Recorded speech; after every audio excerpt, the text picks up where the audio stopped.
Clédou, c'est doux, c'est pour vous et avec vous. Les sports, les infos, la musique, l'actualité, le tout amusé et servi à chaud pour vous sur Radio Clédou.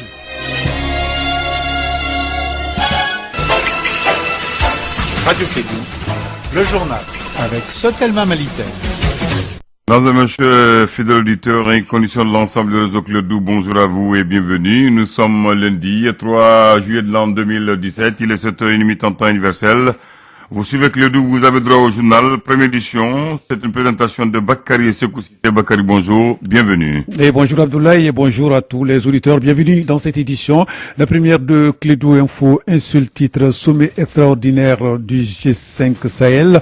Le projet d'une force commune antiterroriste de 5000 hommes du G5 sera opérationnel à mi-août. Le président de la France, Emmanuel Macron, promet en plus une aide financière et logistique au projet. Et puis au cours de cette rencontre, le président de la République du Mali, Ibrahim Boubacar Keïta, c'est comme répondre aux opposants au référendum qui ont d'ailleurs marché le samedi dernier. Ibeka a dit, je cite, qu'il ne retirera pas son projet de révision constitutionnelle. Voilà donc l'édition sera donc autour de ce sommet extraordinaire du G5 avec nos différents reporters tout à l'heure.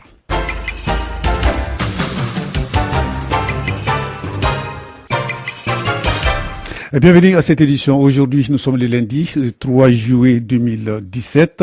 La première de Clédou Info, je le disais tantôt, les dirigeants du Mali, du Niger, du Burkina Faso, du Tchad, de la Mauritanie, en présence du président français Emmanuel Macron, ont lancé les travaux de la force conjointe qui vise à lutter contre le terrorisme dans le Sahel. C'était hier en faveur du sommet extraordinaire donc de G5 Sahel. Papa Aïdara pour le compte rendu. C'est sous une pluie battante que s'est ouverte la rencontre extraordinaire des chefs d'État du G5 Sahel. Un signe de bonheur, dixit le président de la République Ibeka en l'entame de ses propos. Ce sommet de haut niveau marque ainsi le lancement de la force conjointe du G5 Sahel, adoptée à l'unanimité par le Conseil de sécurité des Nations Unies le 6 juin dernier. Ibrahim Boubacar Keïta, président de la République et président en exercice du G5 Sahel. Ce sommet extraordinaire a un double objectif. Faire le point des actions de défense et de sécurité engagées pour faire face aux menaces sécuritaires qui subsistent dans l'espace sahélien et auxquelles le G5 Sahel, la France et l'Europe sont confrontés. Identifier les pistes d'un partenariat plus robuste avec la France, axé sur les investissements stratégiques et les financements prioritaires en vue de faire du Sahel un espace de paix, de stabilité et de développement. Emmanuel Macron, l'invité d'honneur de ce sommet du G5 Sahel, mesure bien les défis et menaces sécuritaires auxquels font face l'espace sahélien et la France.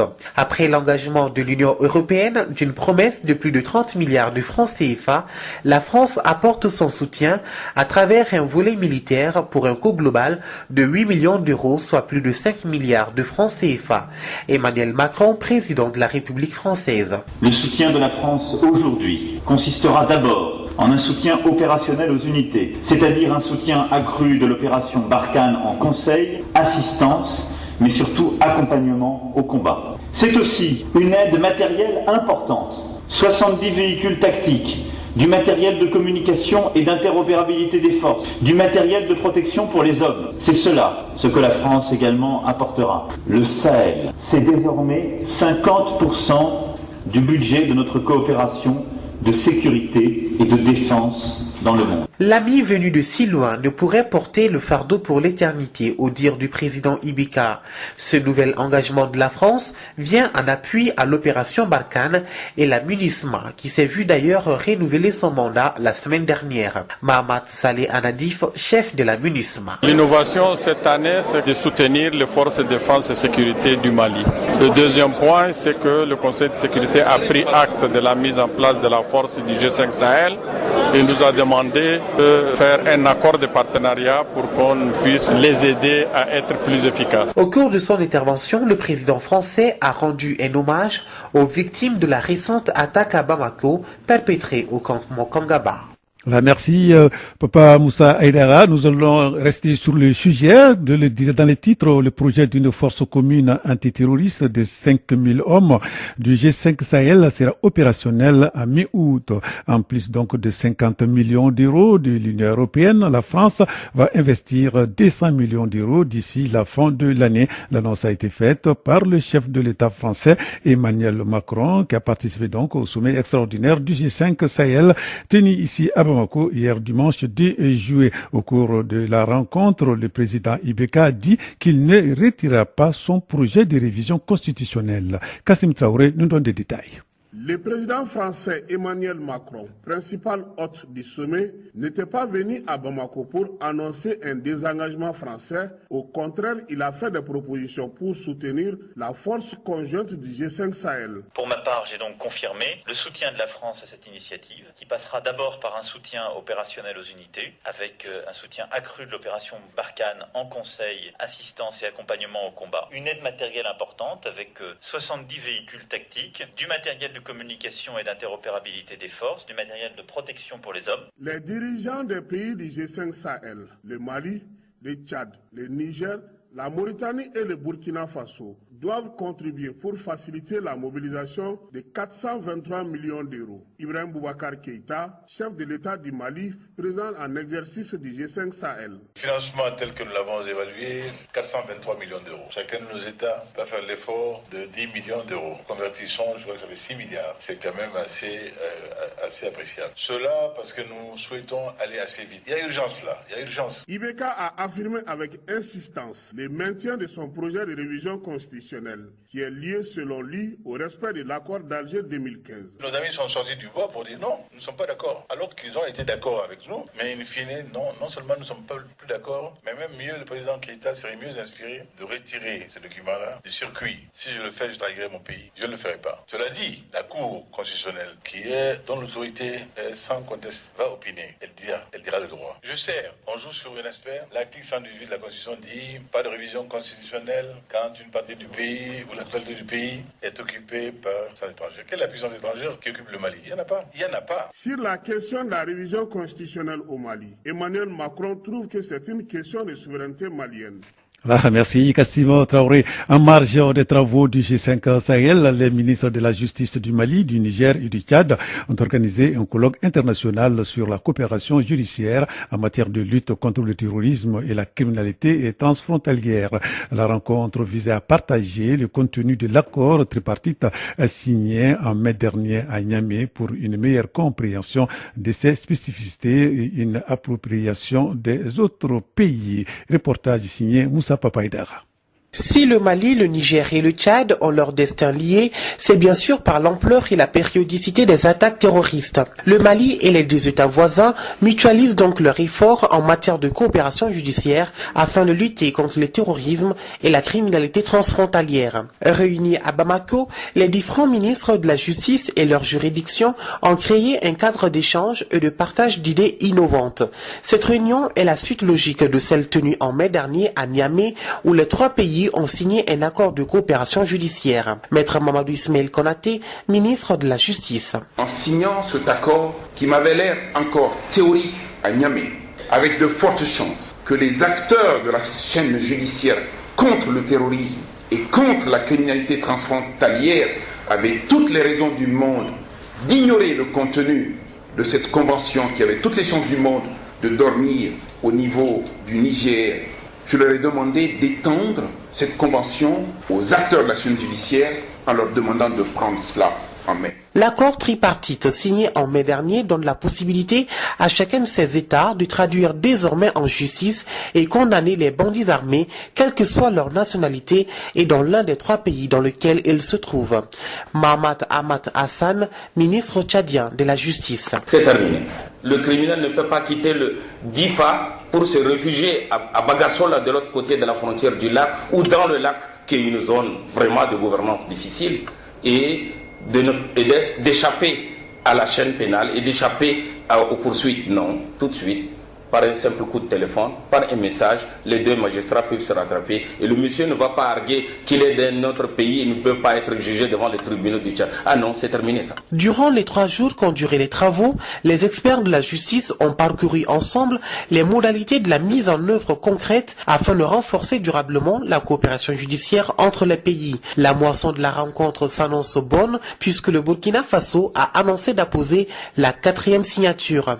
La Mauritanie et le Niger, qui sont également en voie d'adhérer à cette coopération judiciaire, recevront très bientôt la visite du ministre malien de la Justice, Mamadou Ismaël Konaté, pour mieux leur expliquer le contenu du protocole d'accord.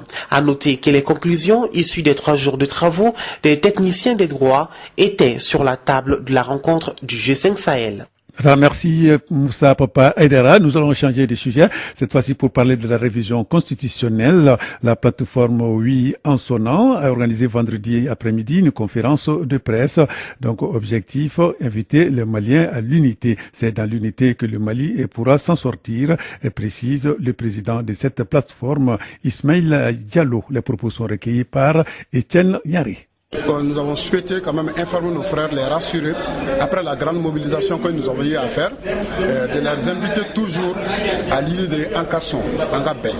Ankasson, Angabé, parce que si on n'est pas dans Ankasson, Angabé, le Mali va souffrir encore.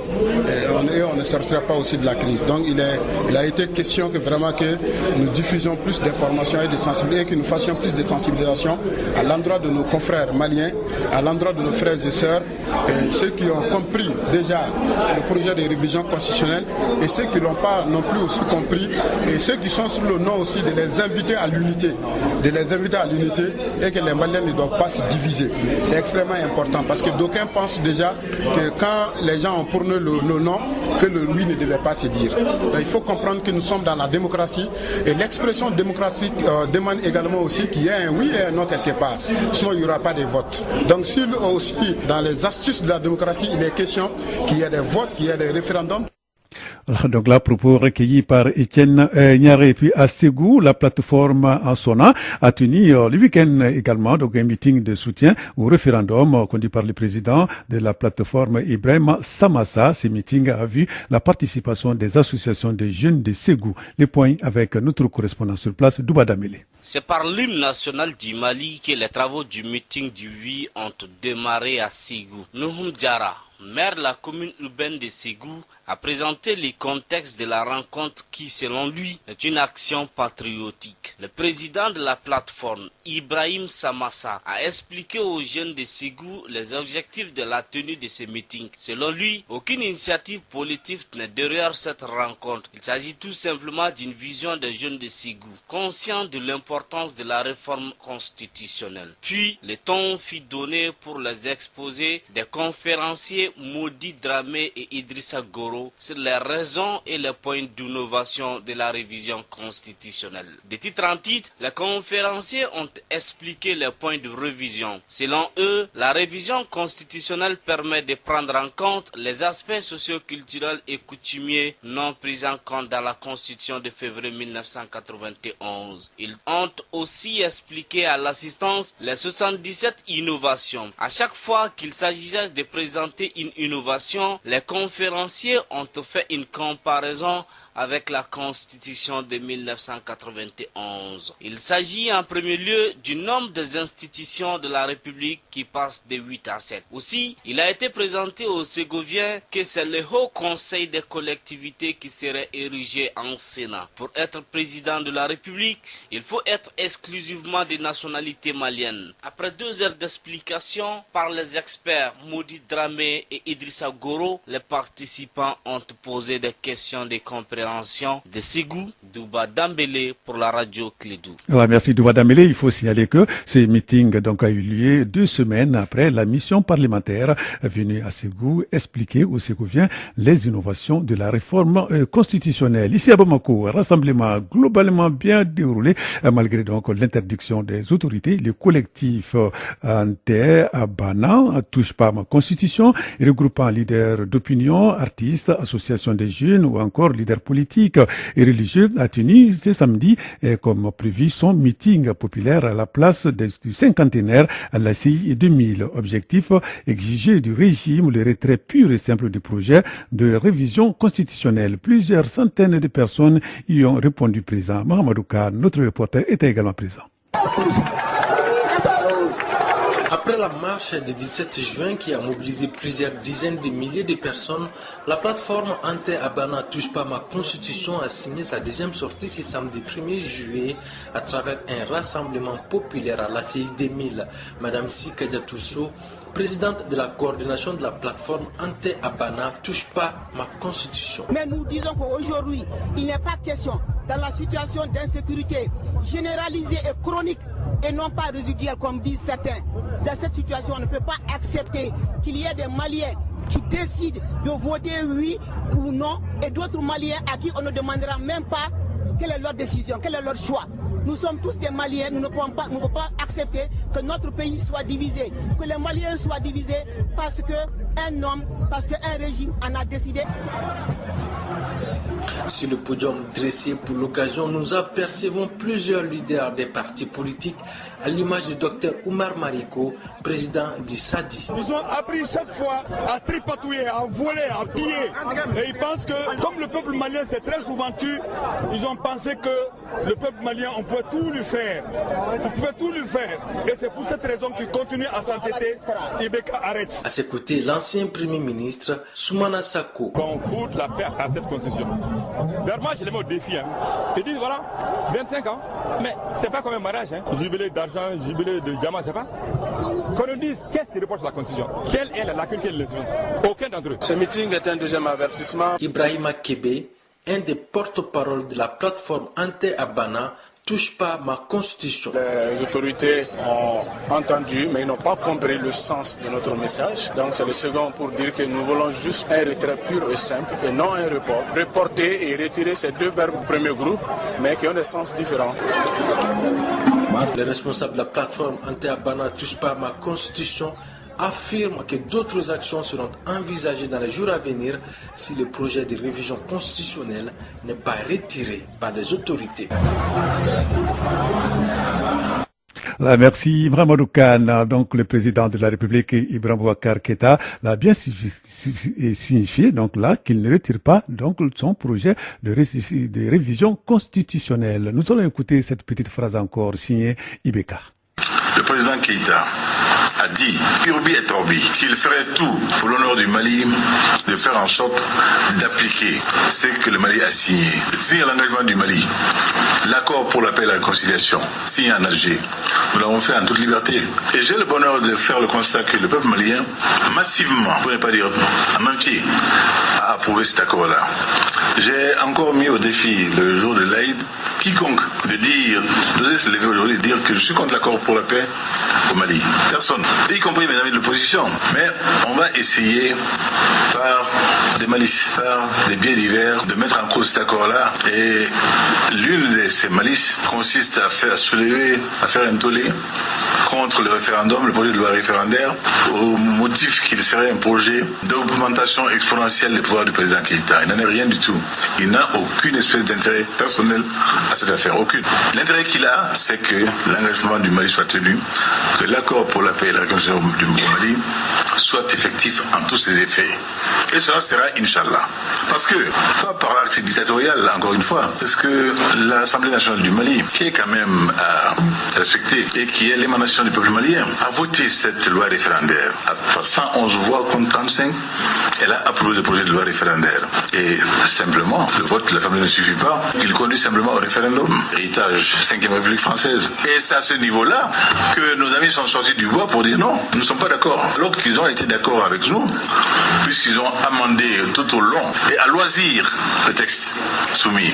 Ils ont participé à un séminaire tenu dans le cadre de cette révision-là, mais in fine, non seulement nous ne sommes pas plus d'accord, mais même mieux, le président Keïta serait mieux inspiré de retirer ce document-là du circuit. Si je le fais, je trahirai mon pays et la signature de mon pays. Je ne le ferai pas.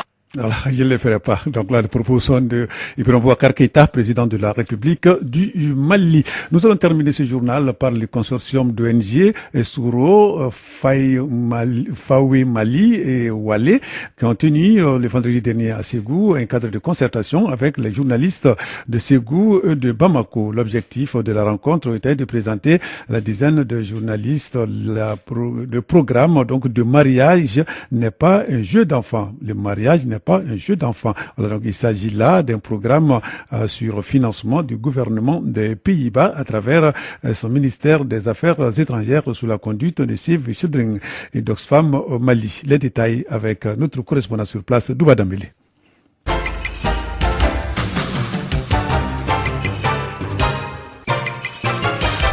Alors donc là, nous allons retrouver Douba dans nos prochaines éditions. Là, c'est tout pour cette édition. Merci de l'avoir suivi. Présentation Bakary Sissé. Mise en onde Abdoulaye Andane. L'information continue sur notre antenne. À 13h, vous allez retrouver Arunaba pour d'autres informations sur notre antenne. Radio Kédou, le journal avec Sotelma Malitel.